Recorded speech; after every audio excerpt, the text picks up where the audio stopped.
So welcome to this presentation on building teamwork.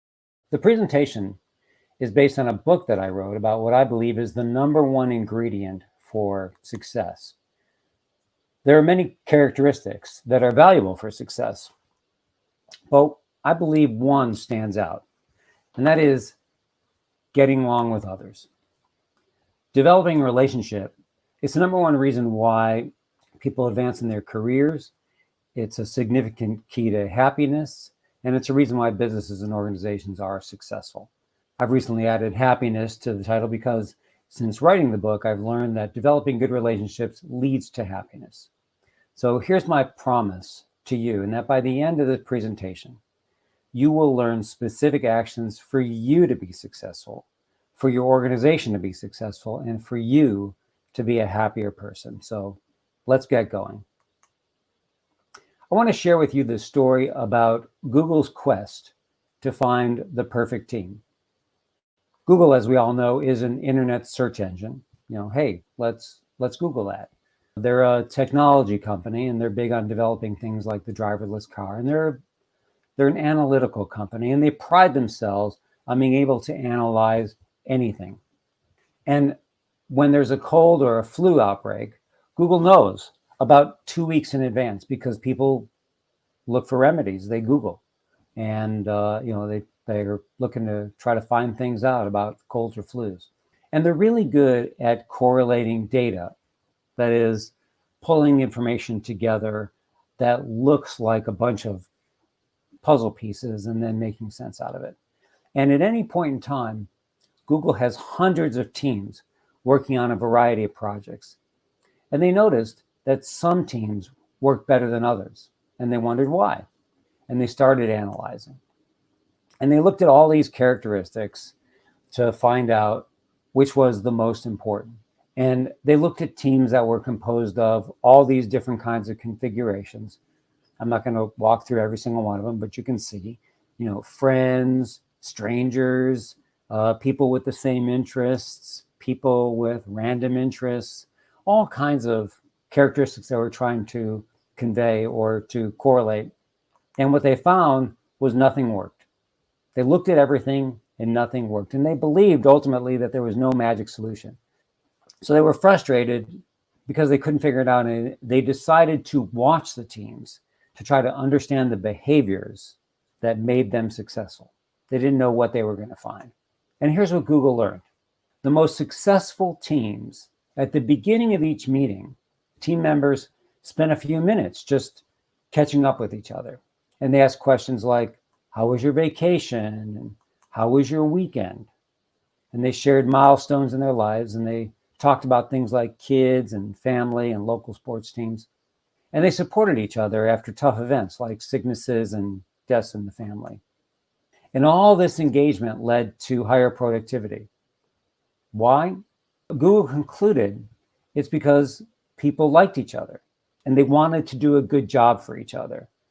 And that was the secret to building great teams, people getting to know each other. So several years ago, I was working in a community where it seemed like everyone was fighting with each other. And in a frustrating moment, I asked the question, does anybody get along anywhere? And I started researching, and a book was born. So in my research, I found 4 elements to describe sort of the problem to the solution and show how best to collaborate. First, I found there's a lot of barriers to communication in society today, and we're not always civil to each other. Second, I found some great solutions, which we'll talk about. Third, I found success stories, so you can see what actual organizations and individuals have done. And finally, I found techniques that you can immediately use to quickly collaborate. This is not the end of the presentation, but I want you to know where we're going. And if you want to check your email or daydream or take a quick phone call, you'll know where we're going. So here's the punchline. Share personal stories. Adopt this philosophy. I'm going to tell you about it, and I want to hear stories from you about it if we have the chance. But bottom line is share stories. Second, talk equally or talk about the same amount of time. Actually, try to talk less than half the time. The sweet spot research shows is 46% of the time for you to be talking. So talk a little less than half the time. And the third is assume positive intent. People have good intentions and are not out to get you. So that's the conclusion. One morning many years ago, my wife was traveling. So I was alone in the apartment. I got up and I showered and I ate breakfast and got in my car to go to work. And as I was headed out of the apartment complex, there was a lot of traffic. And I inched out into the line of cars, but the guy in front of me wouldn't let me merge. So what did I do? I yelled an obscenity at him, you dirty, blah, blah. And then suddenly I realized that I'd been up for 2 hours. And the first thing I said out loud was a very ugly word. And then I drove to work. And guess who was parking his car just a few stores down? Yeah, it was that guy that I yelled at. He was doing the same thing I was doing, which was just trying to get to work. And I thought, you know what? Maybe I need to give other people a break. They got their own thing going on in their lives. Other people are not out to get you. They actually want you to succeed. So assume positive intent. So let's talk about the barriers to collaboration and teamwork. The problem we're seeing today across society is a general lack of civility. People are just not that nice to each other. And we've seen a decline in civility over the last decade. People are less civil to each other. They're more tribal. They're more offensive to each other. And they're more isolated. And it makes us more me-centric. The Guardian newspaper did an analysis over 17 years of the comments that appeared in their newspaper online.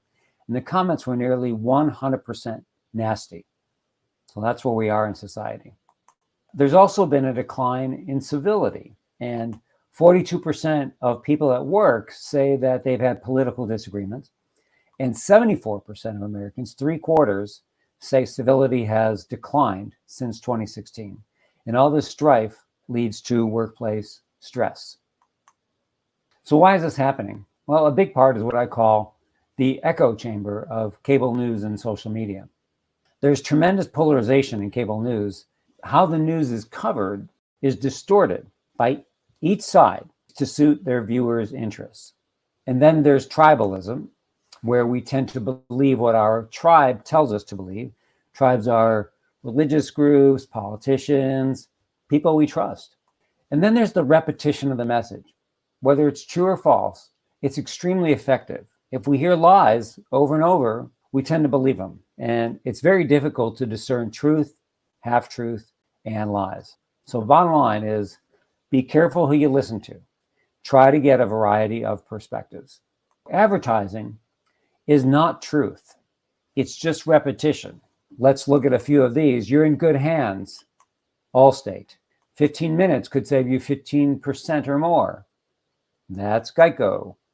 And love, it's what makes Subaru, Subaru. I'm sorry, but to me, love is not a car. I actually do own a Subaru, but I like it. I don't love it. And I'm sure many of you love your cars. Just recognize advertising and propaganda are not truth. They're about getting you to believe a message. So beware of the messages that are around you.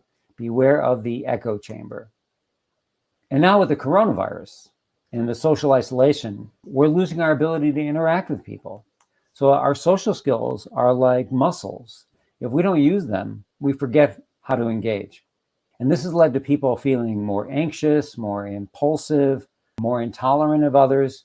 When we're back engaging with people face to face, we might not feel as comfortable and we become more me-centric.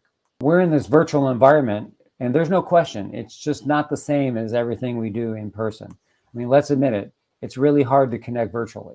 That's the bad news. But the good news is that when we do it, and it's obvious to me that when I'm on a Zoom call, it feels like the people I'm talking to are right there. I mean, I know they're not, but it's close, as long as the connection is good.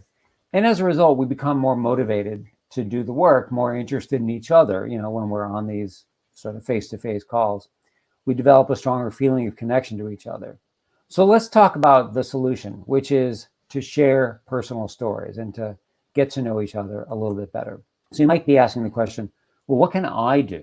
It's just little old me. Well, focus on the people in your world and the people around you.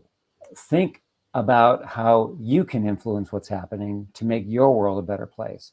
and then take action wherever you can. On a morning commuter train, people generally keep to themselves. They read a book, they read a newspaper, they plug in, and they're generally listening to music or a podcast. That's been my experience. Researchers wanted to know how people would respond if a stranger sat down next to a commuter who's already sitting on the train and started up a conversation. Would the commuter ignore the stranger, or would they respond to them by engaging in conversation? So think about this. You're sitting on a train, you're reading a book, you're enjoying your music, and a total stranger sits down next to you and says something like, "Hey, I really like your scarf or your tie. Where'd you get it?" Or if they see you reading something about sports, they might ask you, what do you think are the Giants or the Cubs or the Yankees' chances this year? In an experiment, what percentage of people do you think would start up the conversation? Think about that. So let me tell you what actually happened. Before they got on the train, they asked the people who were getting on the train, the ones who are going to sit down and try to spark up a conversation.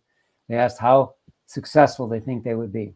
And they said 50%. That is, after they sat down next to them, half the people would engage in a conversation. Well, the results were different. 100% of the people that they asked to have a conversation actually did participate in a conversation. Now, some were shorter than others, some were longer, but they did.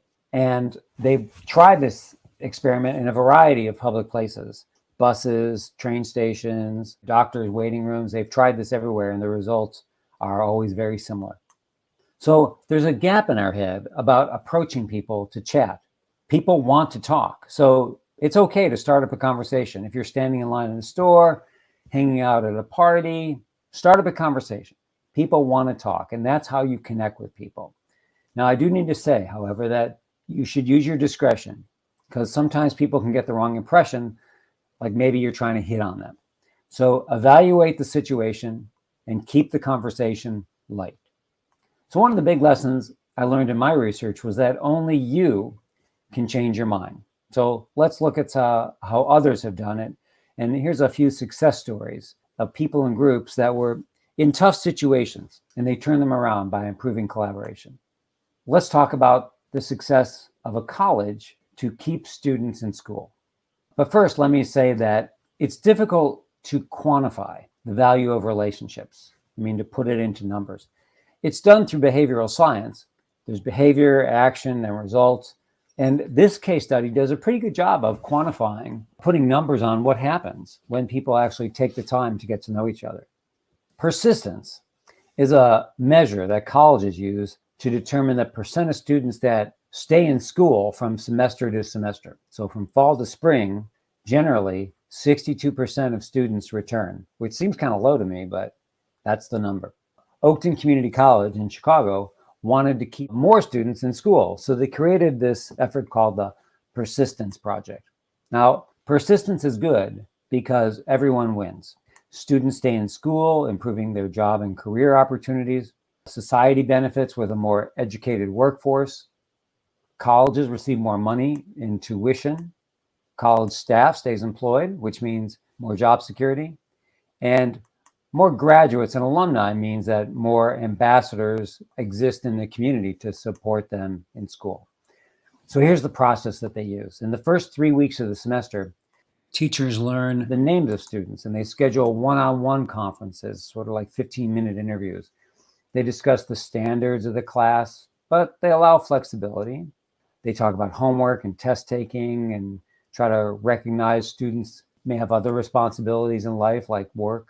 And the teacher gives frequent small assignments to engage students and provide feedback, all with the goal just to interact with students. Now, in the one-on-one conference, here's some of the subjects they discuss. What was your first reaction to Oakton Community College? And what are your career ideas or plans? And tell me about your interests and hobbies. And did you have any difficulty purchasing books? Did you have any concerns with the course requirements? So basically, the goal is just to get to know each other. So here are the results. Very positive. Normally, from fall to spring, as I said before, the persistence is 62%. After the Persistence Project, that grew to 78%, an increase of 26%. Plus, everyone learns how to connect with each other and develop positive, trusting relationships. Shell Oil had a drilling rig in the Gulf of Mexico, the largest in the world. Its name was Ursa. And Ursa had a terrible record for safety, the worst in Shell's entire fleet. And they had the poorest output of oil production. And a French psychologist approached Shell to say she could turn around their safety and production problems. Her name was Claire Nuer, and she barely spoke English, but she was confident that she could do it. Shell's management believed that Ursa had so many problems, they just said, what the heck? Let's give her a shot. So why did they have such a bad safety record? Well, when there was a job to do, the guys didn't have a trusting relationship to ask for help. And they thought that if they asked for help, that they would be considered weak. So the strategy was to help them develop trust and to make it okay to say, I don't know. Here's what they did. The Roughnecks sat down together and they shared stories about their lives and they learned about each other. And they began to understand, like each other, and respect each other. And later, when someone had a difficult job, they asked for help. And they turned the worst rig for safety and production into the best. Pretty remarkable. Now let's talk about specific actions you can take to improve your relationships, all with the goal to improve effectiveness. Now, I wrote the book, Connect, in part because of this guy, Thomas B. Tart. And here's Tommy dressed as Abraham Lincoln because he's a big history buff and he goes around to schools and gives presentations and reenactments as the historical characters themselves. And Tommy's one of those people who walks into a room and everyone is his friend. He's not trying to gain any advantage. He just loves people. And he has the ability to get to know them quickly everywhere he goes. Hopefully you know somebody like this. It might be you, but it's kind of amazing when you see somebody like that. And I asked Tommy once, how do you do it? How do you get to know people so fast? And his answer baffled me. He said, what are you talking about? And I said, Tommy, you walk into a room and immediately become friendly with everyone. And he still had no idea what I was talking about. So I said, I'm just going to have to watch you. Here's what I found, what Tommy does. Tommy asks these kinds of questions. He says, where are you from? What's it like? Tell me about it. When did you move here and why? Where'd you go to school? What activities do you like? Do you have any hobbies? He's trying to learn what he can about his conversation partner. So not long ago, I tried Tommy's method when I was working with a new colleague, and he was kind of a buttoned up lawyer. It was difficult to get to know. And when we had a break in the meeting, I asked him if he had any hobbies. And his answer was fire dancer. Now, one of my hobbies is playing hockey. My skill level used to be up here, but now it's kind of down here. I play in what's known as a beer league, which is just for fun. But fire dancer had me beat by a mile. And I asked Matt, who the lawyer, tell me more about fire dancing and what you do and where you do it. And he very excitedly told me about it. So here are some other techniques that you can use. When you're at work, you can ask, what are you working on now? What challenges do you face? It's good to be specific. When someone's retired, this is a great technique. It's difficult to start a conversation, but a fun way to get them engaged is to ask them, what's got your attention these days? What's got your attention these days? And recently I asked that question of someone, and they said they were babysitting for their grandchildren, and they were so delighted to be talking about their grandchildren. I would have never found that in the course of conversation so directly.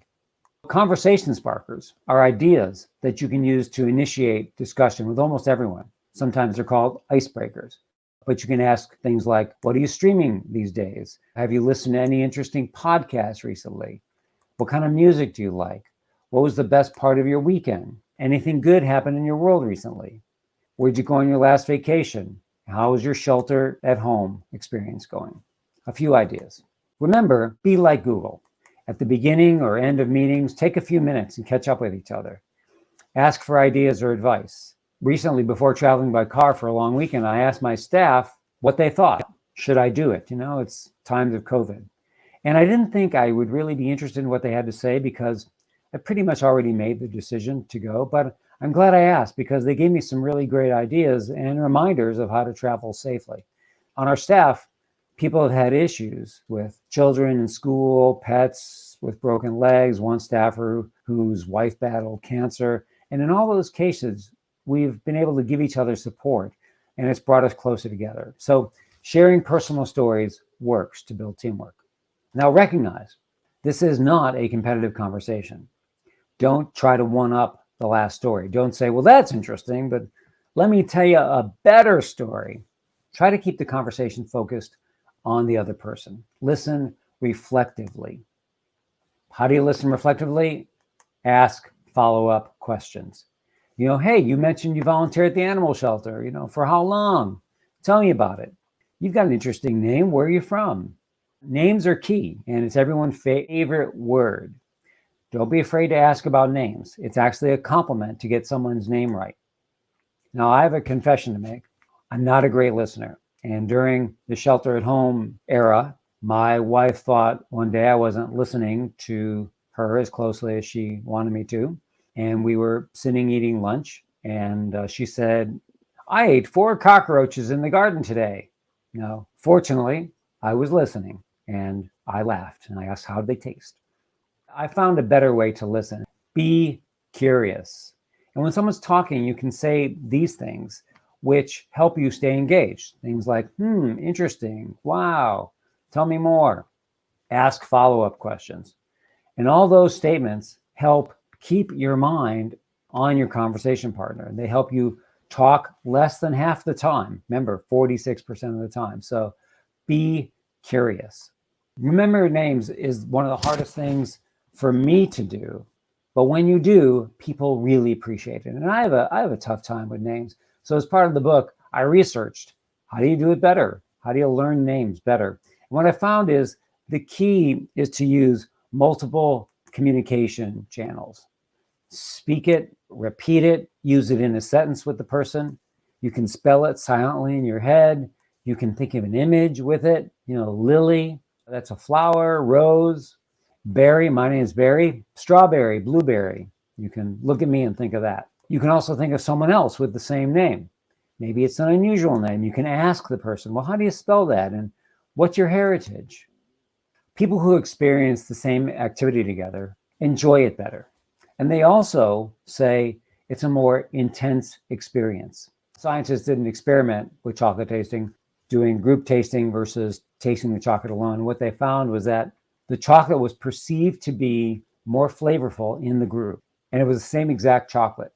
It also works on the negative side. If you put your hand in a bucket, your experience is more intense in the group than it is alone, because you're saying to everyone else, hey, this is bad.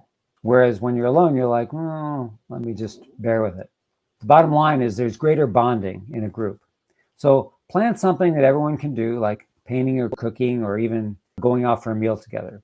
You can do a book group via Zoom. Now, there's always a few naysayers that are reluctant to try something new.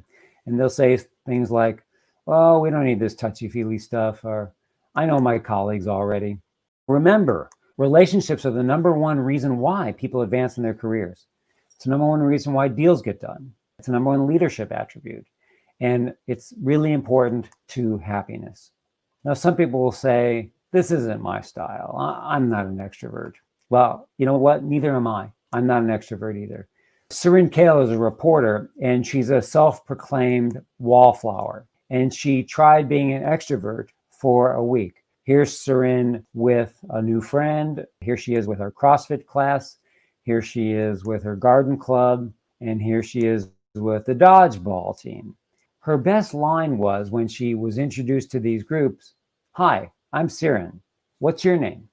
And the conclusion from her experiment was that people are kinder than you think. So fake it till you make it. In my family, we say, be Tom Tart. Remember, Tommy is our friend who is that great connector.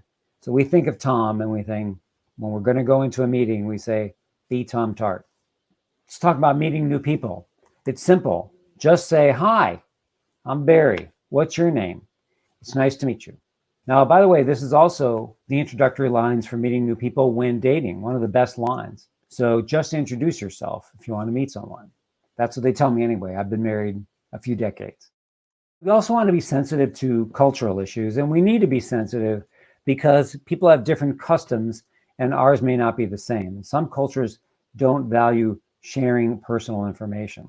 So in some cultures, people are trained, for example, not to look at their superiors or their elders while they're talking. So in those cases, focus your discussion on work topics. You can talk about current projects. You can discuss lessons learned on a variety of projects or maybe a recent experience. If employees don't want to engage in a large group, the supervisor can engage one-on-one and then try to improve comfort over time in talking in a group.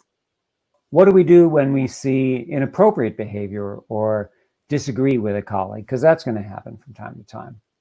Our decision to act, to confront somebody, is based on a variety of factors, including our friendship to that person. Is it a work relationship, maybe a boss or a work friend? We may not want to be seen as a troublemaker, or maybe we might be concerned about being excluded from future gatherings. So Harvey Weinstein, the movie producer, got away with sexual assault for many years because individuals who were concerned for their careers. People thought divulging this would tank their careers. So we imagine ourselves as courageous, but still, what's the right thing to do? What's the right response in these situations? The bottom line is it depends. Depends on the situation. Let's talk about a few examples. One of the best things to do is to set the social norm. And here are a few examples.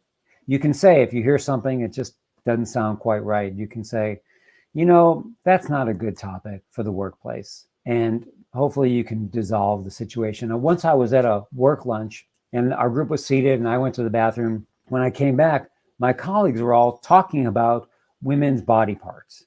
It took me a minute to confirm what they were actually talking about. And I said, whoa, let's change the subject.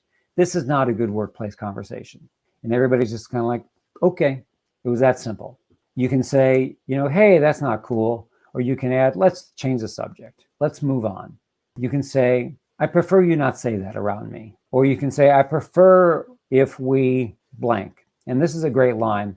I had a boss who used to say this line all the time. When he said, I prefer X, he was really saying, I want X. But it was a nice professional way to say it when he would say, I prefer X. So I prefer if you go back and work on that project. Another technique is to assume that a comment is sarcastic. And this works best with someone if you don't want to offend them. So for example, if you hear someone say, a woman can't be president, you can say, I know you're just trying to be funny, but some people actually do believe that a woman can be president. You try to turn their comment into a joke. Basically, you're giving a person a way out so they can say, oh yeah, I was just being sarcastic. Finally, you can make it about you. You can say, well, I was raised religious or poor or by a single mother, so that comment is hard for me to hear. And then hopefully they learn that their comment is not universal. You can say, I'm more comfortable if we don't go there, if we don't talk about this topic. What about COVID and wearing masks? You're wearing a mask and other people are not. COVID's a serious issue. And when we're wearing a mask, we may be uncomfortable around others who are not wearing masks. So here's what you can say. You can say, I'm in a risk group for COVID, so I prefer we physically distance. We all wear masks. And the bottom line is, it's hard to disagree productively. Think about it and find the technique that works best for you. For me, the ones that have worked the best are, I prefer X. I like what my boss said to me several years ago. Or, let's change the topic. Let's move on.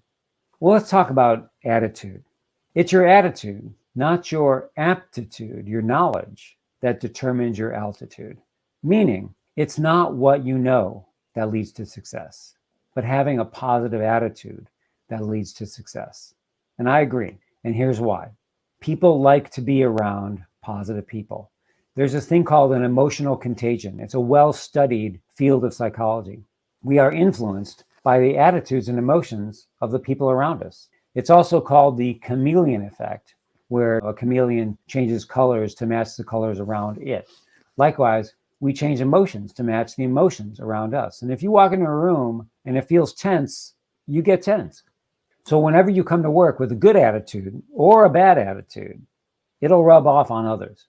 That's the impact of the Doug and Debbie Downer on collaboration and productivity. It's a strong impact, and it works both ways. A positive attitude has a positive impact on productivity, and a negative attitude has a negative impact. If there's a Doug and Debbie Downer in your world, distance yourself, move away from that person. But much more important is to take action where you can and be a positive force to the people around you. Your positivity rubs off on others. Lee Iacocca was the CEO of Chrysler Auto Company, and he said, business, after all, is nothing more than a bunch of human relationships. Let's talk about coaching yourself. These may be changes that you want to consider. How do you coach yourself to change? Well, LeBron James is a basketball player, and a lot of people know that, but I say that just to make sure that not everybody does. He played in Cleveland, and in 2010, he was looking for a new team, and a lot of other teams wanted him. And in an unusual twist, ESPN broadcast an hour-long primetime special to allow James to make the announcement. It was called The Decision. And as he announced it, James described his reasoning. He said, I don't want to make an emotional decision. I want to do what's best for LeBron James. Very interesting technique. This is called linguistic shifting. That is, talking about yourself in the third person, like you're not there. This has a big impact on motivating yourself. And when you take yourself out of the moment or out of the situation and you ask, what's the right thing to do? It helps remove the emotion and allows you to think more clearly.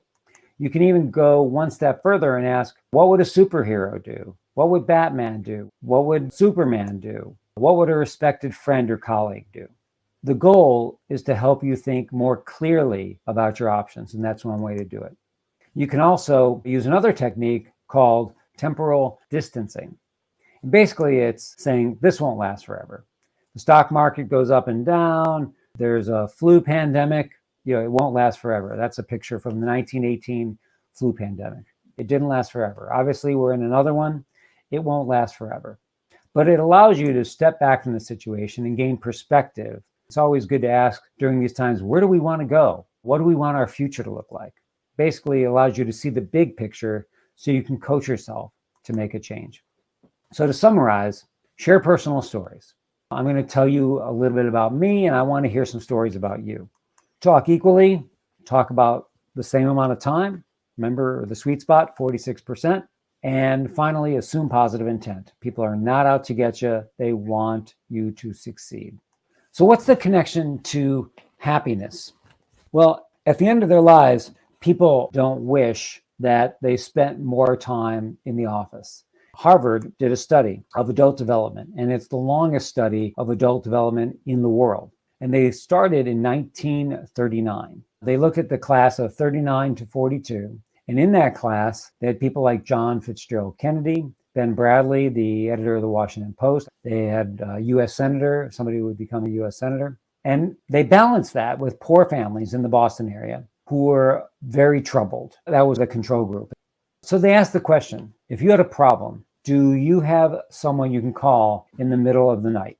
They found this was a measure of having a personal relationship. What they found was that happiness is tied to good health and not the other way around. Once financial needs are met, good relationships correlate strongly with happiness. It's very interesting. Connecting with others leads to happiness. It doesn't matter who you're with, family, friends, colleagues, strangers, just keep connecting. One last story. Years ago, my daughter was in junior high school, and we went to the supermarket to shop. And as we were going through the checkout, the cashier asked me, did you find everything okay? And I said, yep. And she said, sure is nice weather we're having. And I said, yep. And finally she said, how about them Knowles? That was the local college football team, Florida State. And I said, they're doing good.